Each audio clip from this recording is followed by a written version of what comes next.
Mjomba, sidhani kama ni jambo la maana sana ukawa na marafiki wale wanakuambia twende tukavute shisha, twende tukale mirungi, twende tukale skanka.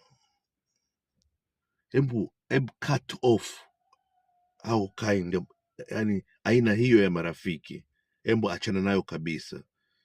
Kuwa na rafiki ambaye anakuambia twende tukajaribu tukaanzishe biashara pale, hebu twende Shinyanga machimbo tukajaribu, hebu twende Mtwara kuna nafasi pale, tutafute hela kidogo, twende Mtwara kuna biashara pale ya korosho, tunaweza tukazitoa hapa tukazipeleka pale tukaiuzia serikali wakiinunua wataweka kwenye ghala zao, baada ya muda fulani tutalipwa.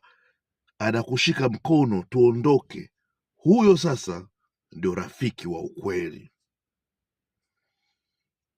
Ivan the Don na kukumbusha na kubumbulusha, share na wengine, ni follow kama moja ni follow. Vitu vingi sana ninavyo kwenye akaunti yangu na vingine vinazidi kuja. Bye bye.